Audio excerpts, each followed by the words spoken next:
Welcome to Good Time Writing. I'm romance author Lori Thorne, and this is my weekly writing vlog where I share my productivity for the week, some of my favorite lines that you get to vote on, and we just have a good time. So right now I am writing two books. Dirty Hands is a standalone that I'm writing, and Occult Accounts is the second in series for the Enchanting Elixir series. I'll take you through this week in those books. Cue the visuals. All right, we've got one on each side, so let's just do the rundown. On Monday, I did 887 words in Dirty Hands. Now, this was the second shocker chapter, I'll say, because it's a character that you don't see their perspective until then, and we're pretty well into the book right now. So it's going to be a surprise. I hope it's a delightful surprise for readers. I think that it will be. So it was exciting to write about. I Googled textbook companies and executive customer success manager job positions. In Occult Accounts, I did 245 words. I did that a lot this week where it was just tiny little blips of words for that one, just keeping a scene going. On Tuesday, back in Dirty Hands, I did 1,057 words and looked into food delivery services. Now, this was so I could come up with a name, because in the book, Food Oasis, which is like a food pantry, is forming a relationship with a food delivery, like a meal delivery service. Think HelloFresh, right? And so I was Googling real existing meal delivery services to get inspired for the name. And I went with Freshly Foods. Anyway, that's something that I do. I did 323 words in Occult Accounts, and it was the first scene where the love interest in the story are together without, how do I want to describe?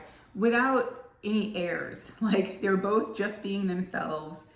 They're more comfortable together now for the first time, so that is a very cool scene. I just wrapped that up today, actually. Wednesday, I did 751 words in Dirty Hands. It was a crazy busy day. I really wanted to write more this day, and things just kept getting in the way, but it was a good time for writing. However, our listing agents, as we're selling our house, came over, and I had to stop to meet with them, and my middleest son, Joven, had a school project that involved spray paint, and he spray painted his hands and a lot of other things blue. It was a day. I only did 143 words in Occult Accounts that day for similar reasons, and I eked them out late at night just so I could say that I wrote some in it. Thursday, back to Dirty Hands, 479 words. And I really need at this point to plan out a few more chapters.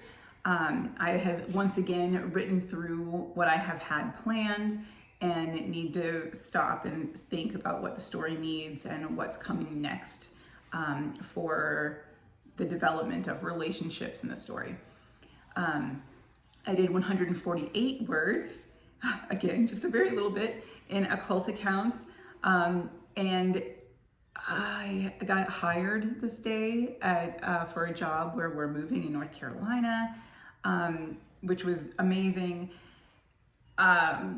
And also, here it comes, unsolicited author advice. First of all, I need you to just look at this. Look at it. This is a real suggestion from Grammarly. Now, I obviously use Grammarly. I think it's a good tool for grammar. Sometimes. And this is where the advice comes in. I think I certainly am not perfect with grammar. I tend to write long sentences that need to be separated into multiple thoughts, multiple sentences. I don't get my commas right all the time.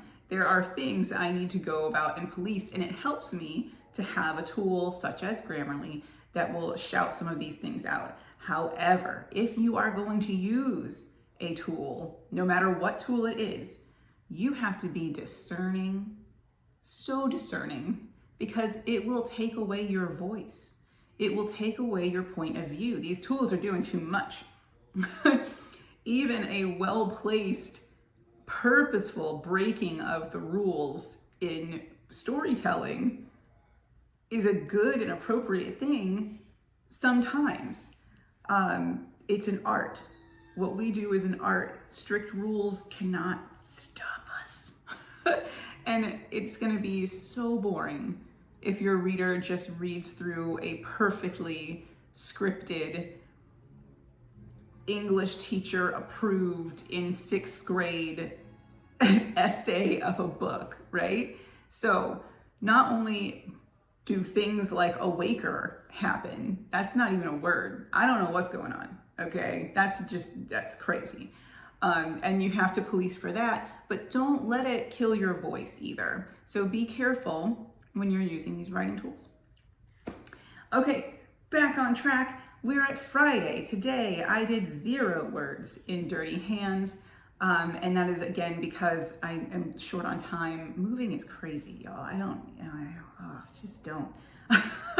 But short on time, and I'm at that point where I need to sit down and plan out the next few moves in that book. But I did focus a little on occult accounts, and so I did 658 words, and I looked up face shapes. And what I mean by that is that I want my main male character to have a bit of a Roman nose. And I was just seeing like how I would describe that. I wanted to see it. And then I wondered, can you typically have high cheekbones? Like what does it look like with the Roman nose? So I was Googling all about face shapes and how those come together. Anyway, it was a lovely day. So at the bottom, here we go for the week, 3,174 words, and we're on chapter 22 for Dirty Hands, and 1,507 words, and we're on chapter 11, 1,517 words. And we're on chapter 11 for occult accounts. And now it's time to vote your WIP. Here are my 3 favorite lines from these works in progress from this week. You can tell me which one is your favorite. So, it had been empty since she left, a beacon that constantly sang of her absence.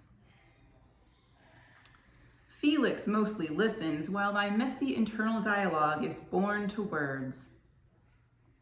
And, no, you're right. You should get to decide about me too. That's what I'm getting at though. Claire will make any decision you let her. Don't think she doesn't have ulterior motives either. Which is your favorite line? Let me know.